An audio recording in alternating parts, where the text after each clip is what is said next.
का chapter 12 equations in one variable. अब ये इक्वेशंस इन वन वेरिएबल का प्रॉब्लम ये है कि बच्चे इसको पहले से ही देख के डर जाते हैं। ठीक है, ये ऐसे x आ गया या b आ गया तो उनको लगता है अरे भूत आ गया। भाई इससे डरना बंद करो, ये बहुत ज्यादा सिंपल होता है। लेकिन प्रॉब्लम ये है कि आपको शायद किसी ने पहले बाय हार्ट करवाया हो या कुछ समझ नहीं आया हो ऑपरेशंस, तो आपको ऐसा लगता है बहुत डिफिकल्ट है। बिल्कुल भी डिफिकल्ट नहीं है। और दूसरी चीज, अगर आपको ऐसा लगता है कि चलो ये मैं नहीं करता हूं, ओमिट कर देता हूं, एग्जाम में इसका क्वेश्चन आया तो छोड़ दूंगा, ऐसा आप कर ही नहीं पाएंगे। क्योंकि आफ्टर अ ईयर और सो जब आप 10th स्टैंडर्ड में जाएंगे, 11th में जाएंगे, आपको इक्वेशंस के बिना आपका काम चलेगा ही नहीं। इसलिए ये टॉपिक तो करना ही है। टॉपिक तो इजी है तो कर लेते हैं। आपको गारंटी देता हूं कि जब हमारे ये लेक्चर्स खत्म होंगे इक्वेशंस इन वन वेरिएबल के, आपको इक्वेशंस एकदम अच्छे से आएगा, प्लस ये टॉपिक आपका फेवरेट टॉपिक बन जाएगा। चलो शुरू करते हैं। इक्वेशंस इन वन वेरिएबल शुरू करने के पहले इक्वेशंस क्या होता है ये समझते हैं। ओके, आपको पता है, मुझे पता है, लेकिन फिर भी हम एक बार देख लेते हैं। इक्वेशंस मतलब यहां पे देखो, ये दो मैथमेटिकल एक्सप्रेशंस है। ये x+4 एक स्टेटमेंट हो गया या एक्सप्रेशन हो गया, 9 एक एक्सप्रेशन या स्टेटमेंट हो गया। ये दोनों इक्वल है। ठीक है, ये पूरे को बोलते हैं इक्वेशन। इक्वेशन वर्ड इक्वल से आता है। ठीक है, मतलब ये दो मैथमेटिकल एक्सप्रेशंस इक्वल है, इसलिए पूरे को बोलते हैं इक्वेशन। वैसे ही देखो यहां पे, ये एक एक्सप्रेशन है और ये एक एक्सप्रेशन है। ठीक है, ये दोनों इक्वल है तो ये पूरे को क्या बोलते हैं, इक्वेशन। आया समझ में? अब देखो ये तो एकदम खतरनाक दिख रहा है ना, खतरनाक दिख रहा है, उससे हमको कोई लेना देना नहीं है। यहां पे इक्वल टू साइन दिख रहा है, करेक्ट। ये पूरा एक एक्सप्रेशन है, ये एक एक्सप्रेशन है। ठीक है, ये बहुत डेंजरस दिखने वाला एक्सप्रेशन है, लेकिन है तो एक्सप्रेशन ही। और ये भी एक एक्सप्रेशन है, दोनों इक्वल है, इसलिए ये पूरे को क्या बोलते हैं, इक्वेशंस। एंड वन वेरिएबल का मतलब क्या? वेरिएबल मतलब आपको पता है ना, हम नॉर्मली वेरिएबल अल्फाबेट से डिनोट करते हैं। एक्स, यहां पे देखो ए बी, ये सब क्या है, वेरिएबल। और जब मैं वन वेरिएबल बोलूं तो पूरे इक्वेशन में, ये पूरा एक इक्वेशन अभी मैंने आपको समझाया, पूरे इक्वेशन में एक ही वेरिएबल होगा। इसमें कितने वेरिएबल है, एक्स एक ही है ना, इसमें भी देखो एक ही वेरिएबल एक्स। इसमें देखो ये 2/3 एकदम डेंजरस दिख रहा है, लेकिन उससे कोई फर्क नहीं पड़ता, वेरिएबल देखो एक ही है, ए। ये तो एकदम बी फॉर भूत जैसा है, लेकिन बी कितनी भी बार आए हमको फर्क नहीं पड़ता, एक ही अल्फाबेट आया है ना, बी एक ही वेरिएबल है, तो ये इक्वेशन इन वन वेरिएबल हो गया। लेकिन अगर मैं इसमें ऐसा दे देता सी प्लस, तो ये वन वेरिएबल नहीं होता। क्यों? क्योंकि सी एक और वेरिएबल हो गया। ठीक है, तो हम ये चैप्टर में सिर्फ equations in one variable solve करेंगे। अच्छे से समझ में आ गया इक्वेशन क्या होता है and equations in one variable क्या होता है। अब ये चैप्टर जहां पे शुरू हो रहा है वहां पे बहुत सारा ज्ञान दिया हुआ है। ठीक है, आप ये ज्ञान पढ़ेंगे तो आपको लगेगा अरे बाप रे बहुत डेंजरस है। बहुत इजी है, एक बार अच्छे से ध्यान दो इसमें। तो वो बोल रहा है कि प्रीवियस स्टैंडर्ड में हमने ये चैप्टर पढ़ा हुआ है। अभी हमको भी पता है आपने प्रीवियस स्टैंडर्ड में चैप्टर कितना पढ़ा है और आपको कितना याद है। तो मैं तो अज्यूम कर रहा हूं कि आपको कुछ नहीं आता। ठीक है, मैं आपको स्टार्टिंग से सिखाऊंगा कि ये सॉल्व कैसे करते हैं। ओके, बट सिर्फ हम रीड कर लेंगे कि प्रीवियस स्टैंडर्ड में हमने किया क्या था। The value of the variable which satisfies the given equation is called the solution of the equation. तो अभी मैं जो आपको सिखा रहा हूं वो है सॉल्यूशन ऑफ द इक्वेशन। इसके आगे का भी मत देखो, ठीक है, वो बाद में मैं एक्सप्लेन करूंगा। तो अब मैं सॉल्यूशन क्या है वो आपको बताता हूं। तो बच्चों ये देखो, ये एक इक्वेशन है, याद है ना इक्वेशन। यहां पे देखो इक्वल टू साइन है, एक स्टेटमेंट इक्वल टू दूसरा स्टेटमेंट, ये पूरे को क्या बोलते हैं, इक्वेशन। ठीक है, अब ये इक्वेशन में अगर मैं x की वैल्यू निकाल लूं ना, जो वेरिएबल है x, उसकी वैल्यू निकालूं तो उसको बोलते हैं सॉल्यूशन। अब ये सॉल्यूशन निकालने के दो मेथड्स हमको आते हैं। ठीक है, हमने सीखे हुए हैं। क्या है दो मेथड्स? तो इसमें हम मेथड 1 करते हैं। मेथड 1 को बोलते हैं सब्स्टिट्यूशन या फिर गेस करना। इन शॉर्ट इसको बोलते हैं तुक्का मारना। तो आप तुक्का मारेंगे कि x की कोई वैल्यू होनी चाहिए। ठीक है, और वो x की वैल्यू आप सब्स्टिट्यूट करके चेक करेंगे कि वो x की वैल्यू राइट है कि नहीं। अब ये इक्वेशन देखो, ये इक्वल टू के लेफ्ट साइड जो होता है ना, उसको बोलते हैं लेफ्ट हैंड साइड। क्योंकि आप यहाँ पे आप यहाँ पे खड़े होंगे तो ये आपके लेफ्ट हैंड साइड पे होगा और ये आपके राइट हैंड साइड पे होगा। ठीक है, x की कोई वैल्यू ऐसी आएगी जिसमें left hand side and right hand side दोनों इक्वल होंगे। अगर दोनों इक्वल है मतलब x की वो वैल्यू को बोलेंगे solution. As simple as that. चलो तुक्का मारते हैं। अभी पगलू ने बोला let x is equal to 2। x is equal to 2 check करो। तो लेफ्ट हैंड साइड क्या है, लेफ्ट हैंड साइड में देखो x प्लस 4 है, x के जगह पे 2 डालो तो आ जाएगा 2 प्लस 4 आ जाएगा 6। राइट हैंड साइड में क्या है, राइट हैंड साइड में है हमारे पास 9। अब देखो ये 6 है, ये 9 है। ऐसे नहीं बोल सकते कि अरे 6 को उल्टा करके 9 लिख दो ना तो 9 9 सेम हो जाएगा। भाई मैथ्स अपने घर का खेल नहीं है। 6 और 9 इक्वल नहीं है तो LHS not equal to RHS, मतलब x इक्वल टू 2 इसका सोल्यूशन नहीं है। चलो आगे बढ़ते हैं। मैं डालता हूं let x is equal to 5। आप ऐसे बहुत बार चेक करेंगे तो आपको समझ में आ जाएगा। मैंने x इक्वल टू 5 डाला तो क्या आ जाएगा, LHS हो जाएगा x प्लस 4 है ना LHS। देखो left hand side x plus 4 है, x के जगह पे मैंने 5 डाला, 5 प्लस 4 क्या होता है 9। और राइट हैंड साइड में क्या था, राइट हैंड साइड में हमारे पास था 9। देखो ये भी 9 है, ये भी 9 है, मतलब LHS मतलब left hand side is equal to right hand side. LHS left hand side, right hand side, तो इक्वल टू का लेफ्ट हैंड साइड भी सेम है, राइट हैंड साइड भी सेम है, मतलब ये x का जो वैल्यू मैंने लिया था यहाँ पे वो राइट है, मतलब x इक्वल टू 5 क्या हो गया, x इक्वल टू 5 हो गया एक सोल्यूशन। आया समझ में?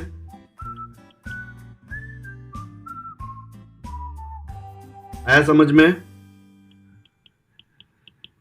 ऐसे तुक्के मारने में आप बताओ प्रॉब्लम क्या आएगा। हो सकता है कि आपको 10 बार तुक्के मारने पे समझ में आए कि एक्चुअल आंसर क्या है।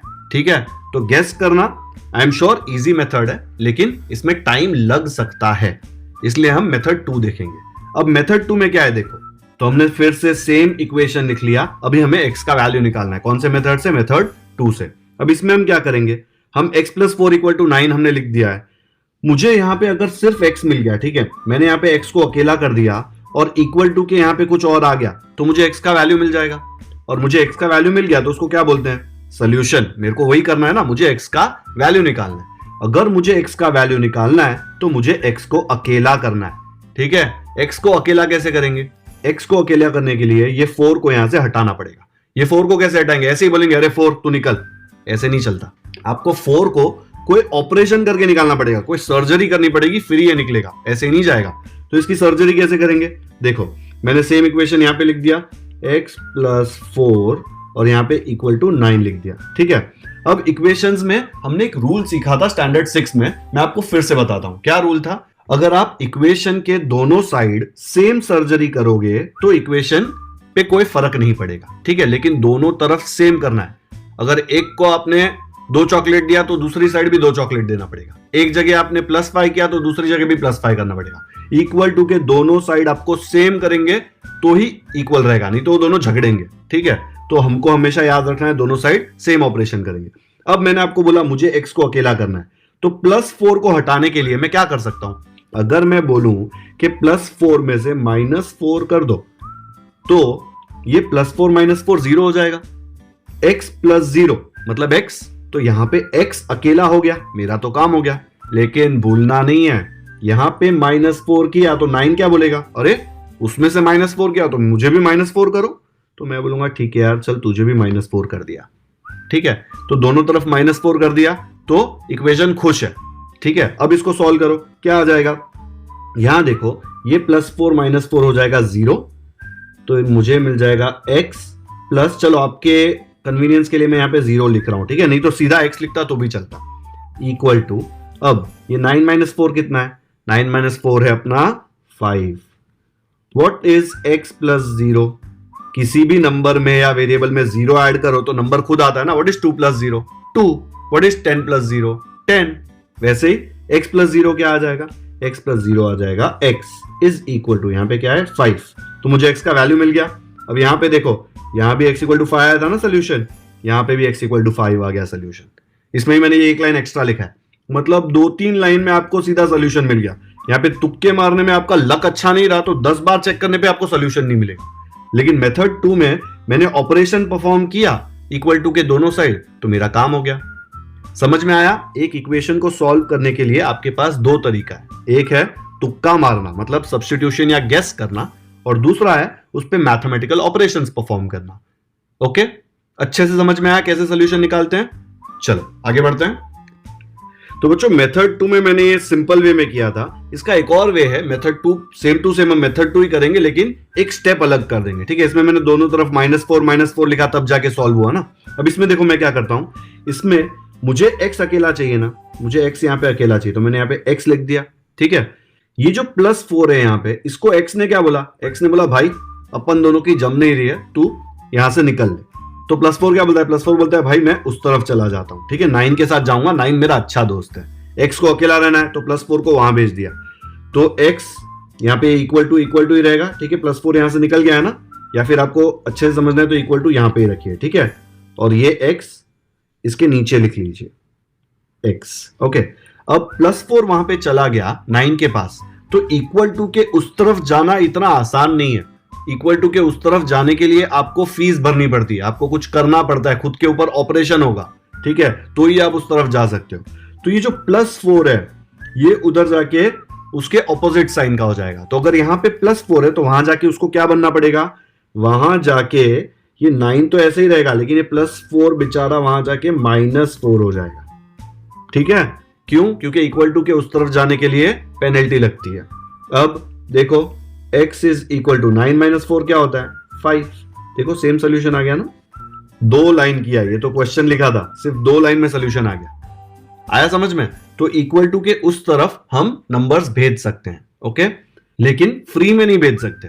इक्वल टू के उस तरफ अगर नंबर भेजना है या कुछ भी भेजना है, ठीक है, अगर उस तरफ भेजना है तो हमको कोई ऑपरेशन करना पड़ेगा, तो ही हम भेज सकते हैं, नहीं तो हम नहीं भेज सकते। ऐसा नहीं कर सकते कि अरे इधर +4 तो वहां जाके भी +4 रहेगा, नहीं, ऐसा नहीं चलेगा। इक्वल टू के उस तरफ जाना है, इधर से इधर या फिर इधर से इधर। अगर आपने इक्वल टू क्रॉस किया मतलब आपको पेनल्टी तो देनी है, आपको ऑपरेशन तो करवाना ही पड़ेगा।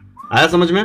तो हमने 2 मेथड्स किए, मेथड 2 में भी हमने 2 मेथड कर लिए। ये ज्यादा सिंपल है ना, तो हम लोग यही सॉल्व करेंगे। ठीक है, यही मेथड यूज करेंगे हर जगह।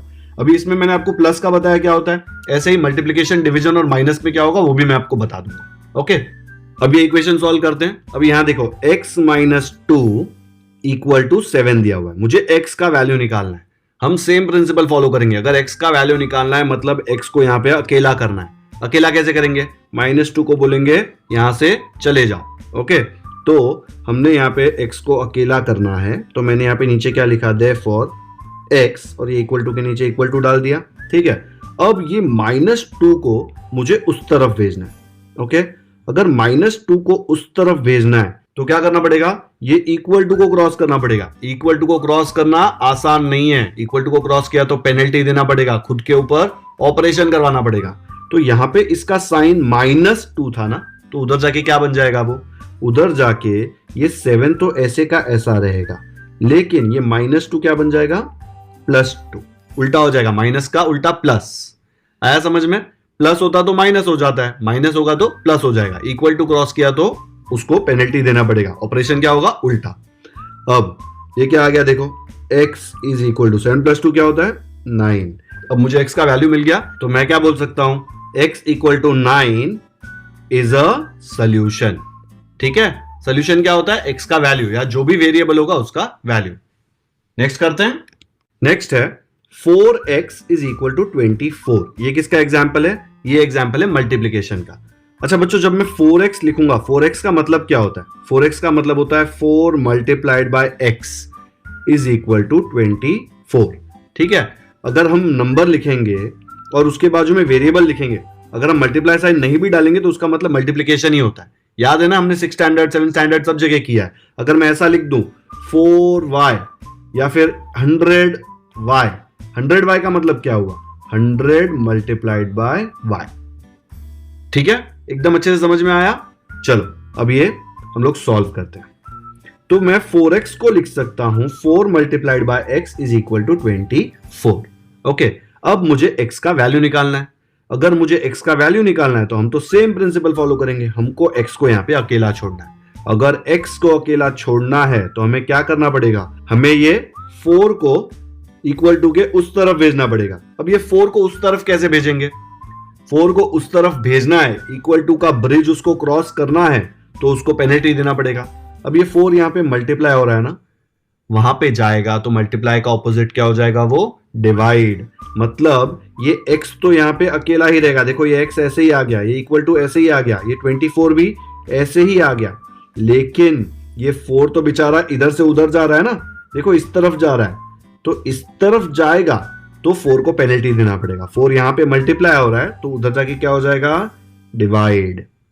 ठीक है, तो देखो इसको कट करो, आ जाएगा 4 1 जा 4, 4 6 जा 24। तो मुझे x का वैल्यू मिल गया, x इज इक्वल टू 6/1 क्या होता है 6। अभी x का वैल्यू मिल गया, मतलब क्या है, x equal to 6 is a solution. देखो यहां पे सब्स्टिट्यूट करके देखो, 4 multiplied by x is equal to 24 है ना, x का वैल्यू क्या है 6 ना, तो देखो 4 मल्टीप्लाइड बाय 6 कितना आता है 24। देखो यहां पे 24 है, सेटिस्फाई हो रहा है ना, x का वैल्यू उसको सेटिस्फाई कर रहा है, x के वैल्यू से इक्वेशन इक्वल ही रह रहा है, मतलब x इक्वल टू 6 क्या है उसका सोल्यूशन। आया समझ में? तो मल्टीप्लिकेशन भी सीख लिया, अगर मल्टीप्लिकेशन होगा तो क्या होता है, उस तरफ जाके वो डिवाइड बन जाता है। अब हम चेक करते हैं इक्वेशन में अगर डिवीजन हो रहा है तो उसको कैसे सॉल्व करते हैं। देखो यहां पे x डिवाइड बाय 3 दिया है इक्वल टू 4, ठीक है, इसका सोल्यूशन निकालना है। तो मुझे सबसे पहले क्या करना पड़ेगा, मुझे x को यहां पे अकेला करना है। अगर x को अकेला करना है तो मैंने x यहां पे लिख दिया, मतलब ये 3 को क्या करना पड़ेगा, ये 3 को इक्वल टू के उस तरफ जाना पड़ेगा। इक्वल टू के उस तरफ जाने के लिए उसको पेनल्टी देना पड़ेगा। तो मैं क्या लिख सकता हूं, x इज इक्वल टू, देखो 4 तो ऐसे ही आ जाएगा, लेकिन जब ये 3 वहां पे जाएगा, इधर ये 3 क्या हो रहा है, डिवाइड हो रहा है ना, देखो नीचे है, तो वहां जाके वो क्या हो जाएगा, मल्टीप्लाई। ठीक है, तो मुझे x का आंसर क्या आएगा, x इज इक्वल टू 12। तो ये x इक्वल टू 12 क्या हो गया, it is a solution. Okay, अगर आपको चेक करना है तो यहां पे सब्स्टिट्यूट करके देखो, x का वैल्यू क्या है मुझे 12, तो इधर आ जाएगा 12/3। 12/3 का वैल्यू क्या आता है, देखो 12/3 मतलब 3 1 जा 3 4 जा, 4/1 क्या होता है 4। देखो यहाँ पे 4 आ रहा है और यहाँ पे भी इक्वल टू 4 लिखा है ना, मतलब x इक्वल टू 12 उसको सेटिस्फाई कर रहा है, उसको अच्छा लग रहा है x इक्वल टू 12। ठीक है, तो x इक्वल टू 12 उसका सोल्यूशन हो गया। समझ में आया? यहाँ पे डिवीजन हो रहा था तो इक्वल टू के उस तरफ गया तो क्या हो गया, मल्टीप्लिकेशन। तो हमने सब कुछ सीख लिया, अगर प्लस होगा तो उस तरफ जाके माइनस बन जाएगा, अगर इस तरफ माइनस है तो उस तरफ जाके प्लस बन जाएगा, अगर इस तरफ मल्टीप्लिकेशन है तो उस तरफ जाके डिवीजन हो जाएगा, और इस तरफ डिवीजन है तो उस तरफ जाके मल्टीप्लिकेशन हो जाएगा। ठीक है, हम इक्वेशंस के हमने ये 4 रूल्स स्टडी कर लिए। देखो यहां पे हमने सोल्यूशन क्या है, कैसे निकालते हैं वो देख लिया। Solving an equation means to find the solution of the equation. हम इतनी देर इक्वेशन सॉल्व कर रहे थे ना, क्यों कर रहे थे, उसका सोल्यूशन निकालने के लिए। The equation obtained by performing the same operation on it's both sides does not change its solution. मैंने आपको सिखाया ना, एक तरफ जो किया वो दूसरे तरफ भी किया तो सोल्यूशन चेंज नहीं होगा, इक्वेशन वैसे का वैसा रहेगा, लेकिन दोनों तरफ सेम चीज करनी पड़ेगी। तो यहां पे देखो क्या दिया है, the operations done on both sides. दोनों साइड किया तो ही कर सकते हैं, दोनों तरफ ऑपरेशन या सर्जरी करना पड़ेगा। क्या है देखो, to add the same number to both sides, या फिर to subtract the same number from both sides. यहां देखो मैंने आपको सिखाया था ना, +4 के बाजू में देखो यहां पे भी सब्ट्रैक्ट किया -4, यहां पे भी सब्ट्रैक्ट किया -4, तो सोल्यूशन चेंज नहीं होता, सोल्यूशन सेम आएगा। देखो हर जगह सोल्यूशन सेम ही आया था ना। यहां पे देखो x equal to 5, x equal to 5, x equal to 5, यहां पे मैंने दोनों तरफ -4 किया लेकिन सोल्यूशन नहीं चेंज हुआ। ओके, तो एडिशन किया, सब्ट्रैक्शन किया सेम नंबर का, मल्टीप्लाई किया सेम नंबर से, या डिवाइड किया सेम नंबर से, तो मेरा सोल्यूशन चेंज नहीं होता। ये मेथड हमने 6th स्टैंडर्ड में सीखा था। अभी हमने क्या किया, अभी हम इक्वल टू के इस तरफ या उस तरफ शिफ्ट कर देते हैं नंबर। वो मैंने आपको सिखाया ना, अभी प्लस को शिफ्ट करोगे तो माइनस हो जाएगा, माइनस को शिफ्ट करोगे तो प्लस हो जाएगा। तो वो ज्यादा सिंपल होता है क्योंकि उसमें कम स्टेप्स लगते हैं। और अब आप 8th स्टैंडर्ड में आ गए हैं तो आपको ये स्टेप्स आपको इजीली समझ में आ जाएंगे। ठीक है, तो यहां पे ये इक्वेशंस इन वन वेरिएबल का हम फर्स्ट लेक्चर खत्म करते हैं। बच्चों ये लेक्चर बहुत इंपॉर्टेंट है ताकि इक्वेशंस इन वन वेरिएबल का जो डर है आपके मन में, वो डर आपके मन से निकल जाना चाहिए। इसके बाद जब हम प्रैक्टिस सेट 12.1 चालू करेंगे तो आपको इक्वेशन से बिल्कुल डर नहीं लगेगा। ठीक है, हम सॉल्व करेंगे, आप खुद ब खुद आंसर निकालने लगेंगे। ओके बच्चों, तो ये लेक्चर हम यहीं पे खत्म करते हैं। आपको अगर ये लेक्चर पसंद आया हो तो इसे लाइक और शेयर जरूर करें, अपने दोस्तों के साथ इसको व्हाट्सएप पे शेयर करें ताकि वो भी इक्वेशंस इन वन वेरिएबल से डरना बंद कर दे। अगर आपने हमारे चैनल को अब तक सब्सक्राइब नहीं किया है तो सब्सक्राइब करना ना भूलें, बेल आइकन पर क्लिक करें ताकि जब भी हम कोई नया लेक्चर अपलोड करें आपको नोटिफिकेशन मिलते रहे। Thank you so much for watching this video.